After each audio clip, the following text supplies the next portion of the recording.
Okay, so we're going to start drawing our crate. If you remember, we're going to use isometric technique, so we're going to start off with a Y,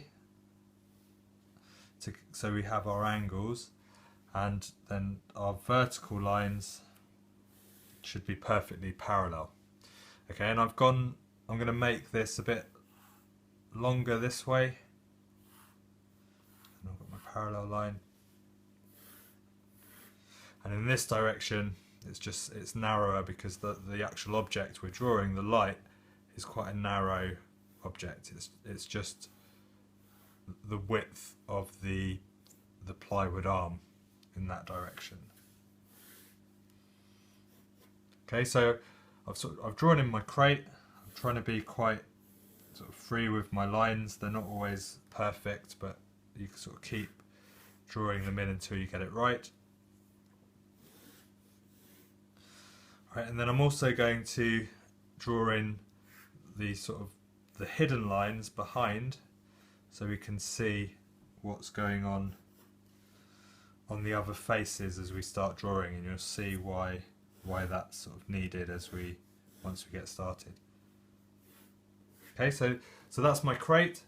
Right, now I'm going to draw in the shape I want my lamp to be, the sort of overall shape. So it's going to be I'm going to do this one as a nice smooth curve. You can obviously choose the shape that you want to do. So I'm going to try and draw a nice smooth curve from this point here right up to that point there. Right, then I'm going to draw in the shape of my base. I'm going to have my base sort of come as a curve from that point there to here where it joins up. Right, then I'm going to draw a line across here to sort of show where my base ends, and that line should be parallel to this line. And then I'm going to draw that curve again on the other face, and you'll see that it sort of crosses over a bit, and as it should come to this point here. Yeah, so I'm drawing it on the back face now, the same curve.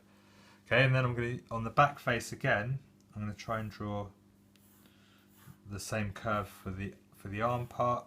I'm trying to keep it parallel, so it should be sort of equal distance between those two lines all the way along. Okay, so now I've got my basic shape.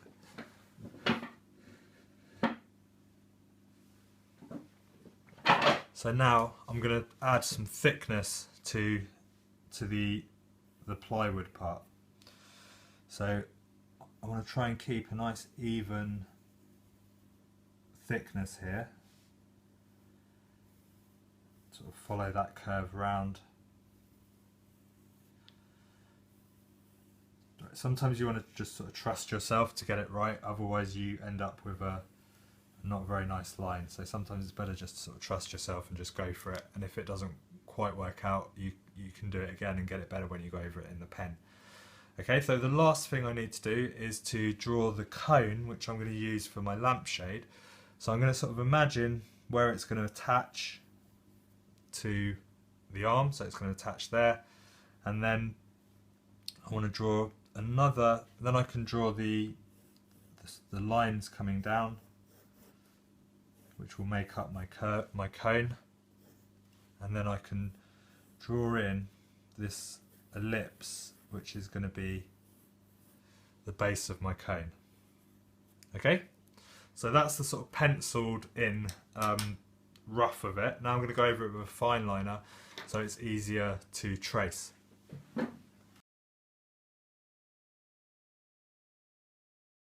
trying to keep my lines nice and smooth. Sometimes it's good to just turn the paper so you can get more control of your lines. It's a more comfortable position to draw. And I'm only drawing the lines that we can see. I'm not worrying about the hidden lines behind. Okay, so something like that. Right, now I can get my other piece of paper and place that on top. And I'm going to just use pencil first of all to trace that.